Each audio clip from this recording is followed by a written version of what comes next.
Bonjour à tous et bienvenue aux 5 infos du Real Madrid. Juste avant de commencer cette vidéo, n'hésite pas à liker pour le référencement. Et dans cette vidéo, on va parler de Rodrigo, on va parler d'Alphonso Davies, on va aussi parler de Carlo Ancelotti et du calendrier du Real Madrid. Et je vais vous démontrer que le Real Madrid est bien parti pour remporter cette Liga. Donc reste connecté jusqu'au bout. Tout premièrement, on va parler de Rodrigo. Rodrigo qui vient de fêter son deuxième match avec le Real Madrid. Cela fait déjà énormément pour un jeune joueur arrivé au Real Madrid. À titre de comparaison avec ses homologue brésilien, il figure parmi le 5e joueur le plus capé au Real Madrid. Le premier est Marcelo avec 546 matchs joués. Ensuite, on a Roberto Carlos avec 527 matchs joués. Puis Casemiro en 3e position avec 336 matchs joués. Vinicius est en 4e position avec 247 matchs joués. Et Rodrigo avec 200 matchs joués qui vient clôturer ce top 5 des joueurs brésiliens. Et comme leurs contrats vont encore jusqu'à plusieurs années avec l'arrivée ou non de Mbappé, on peut imaginer que cette paire Vinicius-Rodrigo va encore monter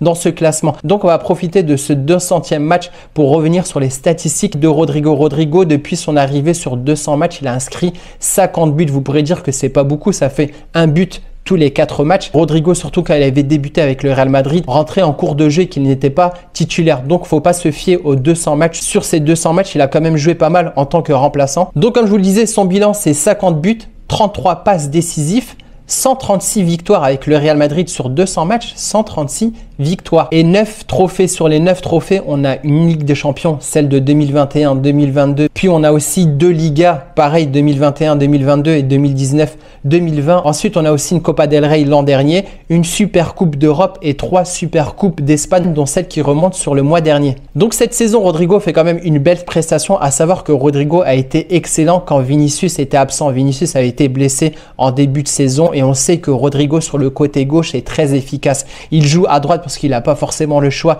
et que Vinicius prend ce couloir gauche et qu'il excelle. Rodrigo n'a pas forcément d'autre choix que de jouer des fois soit en tant que numéro 9 central ou soit en tant que ailier droit. Mais sur cette saison, il a quand même déjà marqué 13 buts et 7 passes décisives. Il figure parmi le 2e meilleur buteur du Real Madrid. Sur ces 13 buts, il en a marqué 3 en Ligue des Champions. On sait que la Ligue des Champions, c'est là où il excelle, c'est sa compétition. Il en a aussi marqué 8 en championnat, une en Super Coupe d'Espagne et une en Copa del Rey. Deuxième info très importante, ça concerne le mercato. Je vous ai déjà fait une vidéo sur Mbappé. On sait que Mbappé va quitter le PSG et on sait que le Real Madrid est favori pour pouvoir l'accueillir. Maintenant, on va parler du cas d'Alphonso Davies. Et d'ailleurs, pour ceux qui ne l'ont pas encore vu, j'ai fait une vidéo spéciale sur le poste d'arrière gauche. Quel arrière gauche pour 2024? N'hésitez pas à la regarder. Je détaille très bien cette vidéo en parlant de Fran Garcia, de Mendy, de Miguel Gutiérrez qui est aussi sur les tablettes du Real Madrid et d'Alphonso Davies dont on va parler aujourd'hui. Dans un article publié par Relevo, on apprend que le Real Madrid et Alphonso Davies ont conclu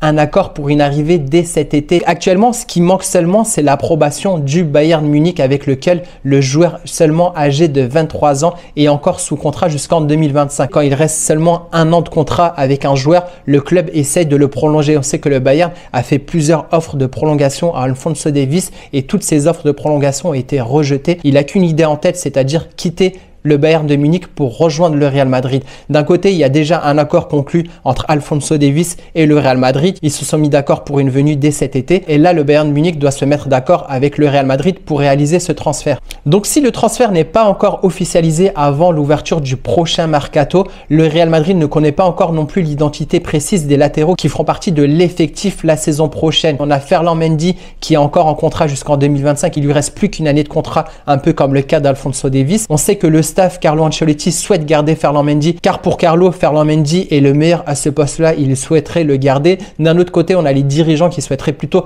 garder Fran Garcia car ils savent qu'avec Ferland Mendy, ils peuvent recevoir beaucoup d'argent lié à un transfert. Donc si la tendance se confirme, on pourrait avoir Alphonso sur ce côté gauche et on sait que Alphonso Davies est aussi polyvalent. Il peut jouer arrière gauche, il peut jouer en tant que défenseur, il peut jouer aussi milieu de terrain, voire ailier gauche car c'est un joueur assez rapide. Vous imaginez ce côté gauche avec Alphonso Davies ou Vinicius, ça serait de la folie. Même en cas de blessure de Vinicius ou d'un autre joueur, on pourrait voir Alphonso Davies pallier sur ce côté. Vraiment, c'est un joueur très polyvalent et c'est un joueur que j'aimerais voir au Real Madrid. Cette polyvalence est super importante. On a pu le voir cette saison au Real Madrid avec toutes les absences qu'on a eues. Tchouaméni, grâce à cette polyvalence, le fait de jouer en tant que défenseur, il a pu prouver qu'on pouvait compter sur lui. Carvajal a pu aussi pallier, mais bon, c'était plus par défaut, mais il a pu pallier à cette absence-là. Camavinga a aussi pu jouer des fois arrière gauche. Ce sont des joueurs très importants et qu'on souhaite avoir au Real Madrid. Actuellement, sur sa fiche Transfermarkt, il est évalué à 70 millions d'euros. Le Bayern Munich l'avait recruté de Vancouver au Canada pour 14 millions d'euros. Je ne sais pas combien le Real Madrid compte offrir au Bayern de Munich. C'est ça l'enjeu de ce transfert. Il faut qu'il y ait un accord entre les deux parties, le Real Madrid et le Bayern Munich. Affaire à suivre concernant le cas Alphonso Davies. Autre statistique que je voulais vous présenter, c'est les statistiques concernant Carlo Ancelotti. Carlo Ancelotti a pas mal été décrié juste avant sa venue. Après le passage de Carlo Ancelotti, il n'a pas forcément fait de belles prestations dans d'autres clubs, mis à part, on va dire, le Bayern de Munich. Mais en tout cas, cette saison en Ligue des Champions plus Liga, sur 31 matchs, il y a 69 buts marqués pour le Real Madrid pour seulement une défaite, la seule défaite contre l'Atlético Madrid. Et si on regarde en détail les statistiques de Carlo Ancelotti depuis sa venue la saison dernière, sur 152 matchs, le Real Madrid c'est 2,28 ppm.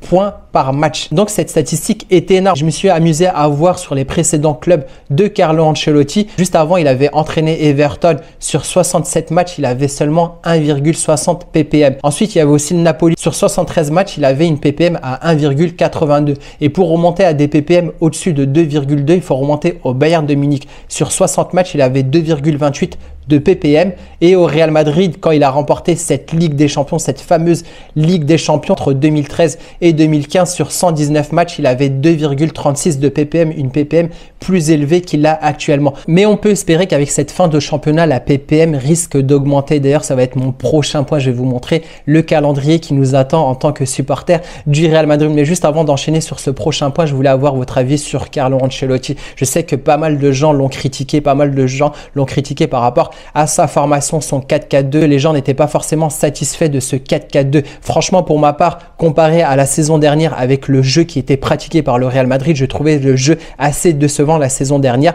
Et là, je trouve qu'on pratique un super bon jeu, que les joueurs se sont bien intégrés sur ce 4-4-2. Ce 4-4-2 a aussi été imposé par Carlo Ancelotti pour mettre au mieux Jude Bellingham, cette pièce maîtresse dans le jeu du Real Madrid, et aussi à la suite du départ de Karim Benzema. Avec Karim Benzema, on avait plutôt tendance à jouer en 4-3-3. Karim Benzema est parti, Jude Bellingham est venu. On sait que Jude Bellingham aime cette position de 9,5 de numéro 10 et d'être au cœur du jeu dans un 4-4-2 en losange, et c'est ce qui est le cas, et le Real Madrid joue magnifiquement. Et quatrième point, comme je vous l'ai dit, j'enchaîne sur le calendrier que nous attend en tant que supporter du Real Madrid. Et à titre de comparaison, j'ai aussi mis le calendrier de Girona, du Barça, de l'Atlético Madrid et aussi Bilbao, on va dire les concurrents du Real Madrid pour ce championnat. À savoir que le plus dangereux est quand même Girona qui nous talonne de quelques points. Donc le calendrier n'est pas à jour même au niveau des points, parce que j'avais déjà pris ce calendrier, je voulais déjà en faire un 5 infos avant, mais je n'ai pas eu l'occasion d'en parler. Donc le Real Madrid a déjà joué cette 24e journée à distancer Girona de 5 points, et en plus on sait qu'à côté le Barça